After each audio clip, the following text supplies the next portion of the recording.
অন্ন ভাণ্ডারে আমার সকল বন্ধুদের অনেক অনেক ভালোবাসা। আমি অন্ন প্রতিদিনের মতো চলে এসেছি আজকেও রান্নাঘরে। দেখুন এই যে রান্নাবাড়ি গুছিয়ে নিচ্ছি, এই গুছিয়ে নিতেই যত সমস্যা। রান্না করতে বেশি সময় লাগে না, কিন্তু এভাবে গুছিয়ে রেডি করে নিতেই যত সমস্যা। তারপরে আজকে চিংড়ি মাছ, আর চিংড়ি মাছ বাছতে তো একটু সময় লাগে। হোক রেডি করে নিয়েছি। আর অন্ন ভাণ্ডারের সকল ভিডিওর লিংক ডেসক্রিপশন বক্সে দেওয়া আছে, আপনারা চাইলে দেখে আসতে পারেন। তো আজকে কি রান্না করব ভেবেই পাচ্ছিলাম না। তো ফ্রিজে অল্প কিছু চিংড়ি মাছ ছিল, আর গাঁঠি কচু তো ছিল। তো চিংড়ি মাছের মুড়োগুলো ফেলে দিলাম না। চিংড়ি মাছের মুড়োগুলো ফেলে দিয়ে কি হবে বলেন? তো চিংড়ি মাছের মুড়োগুলো শিলে বেটে নিয়েছি, আর ওদিকে গাঁঠি কচু আর একটা আলু একটু গরম জলে বসিয়ে দিয়েছি। একটু ফুটে উঠলেই নামিয়ে নেব। দেখুন ফুটে উঠে গেছে, তো নামিয়ে নিলাম। আর এই চিংড়ি মাছের মুড়োগুলো যে বেটে রেখেছি, এটার মধ্যে একটু জল দিয়ে ছেঁকে নিলাম। মুড়োগুলো ফেলে দিলে তো ফেলে দেওয়া হয়ে গেল না, তো এইভাবে রান্না করলে বেশ ভালোই লাগে। তো কড়াটা বসিয়ে দিয়েছি, বেশ কড়াটা গরম করে 2 চামচ মতো সর্ষের তেল দিয়ে দিলাম।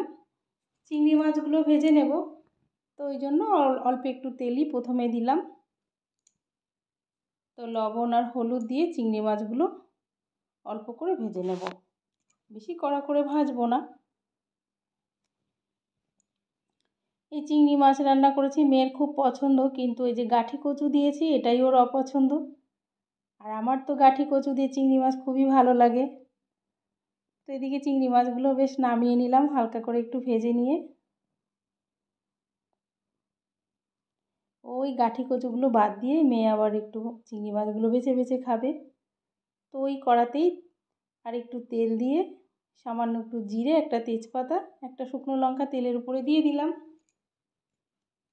তারপরে পেঁয়াজ গ্রেট করে নিয়েছিলাম, রসুন, আদা, টমেটো সব দিয়ে স্বাদ মতো লবণ দিয়ে পরিমাণ মতো হলুদ দিয়ে, আর এখানে ভাজা মশলাটা দিয়েছি 1/2 চামচ।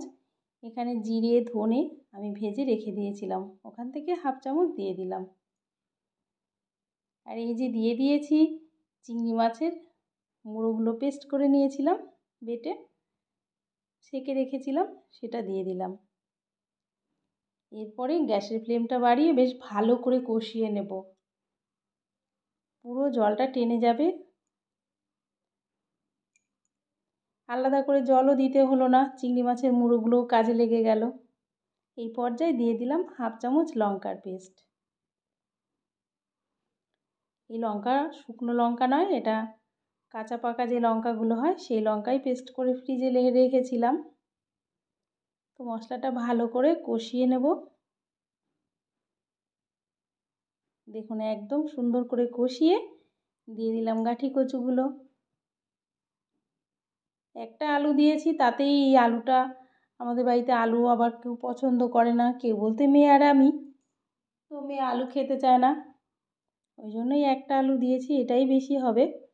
তো একটা আলু না দিলে কেমন হয় বলেন? তো এদিকে মশলাটা গাঁঠি কচুর সঙ্গে ভালো করে কষিয়ে দিয়ে দিলাম গরম জল। একটু সেদ্ধ হওয়া পর্যন্ত রান্না করে তারপরে দিয়ে দেবো চিংড়ি মাছগুলো। তো দেখুন সেদ্ধ হয়ে গেছে গাঁঠি কচুগুলো। এই পর্যায়ে দিয়ে দিলাম চিংড়ি মাছগুলো। চিংড়ি মাছগুলো দিয়ে আর 2-1 মিনিট রান্না করে নামিয়ে নেব।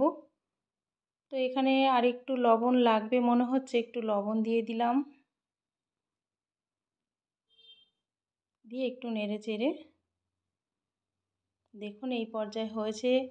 বেশ মাখো মাখো ঝোল করেছি, বেশি পাতলা ঝোল রাখিনি আমি।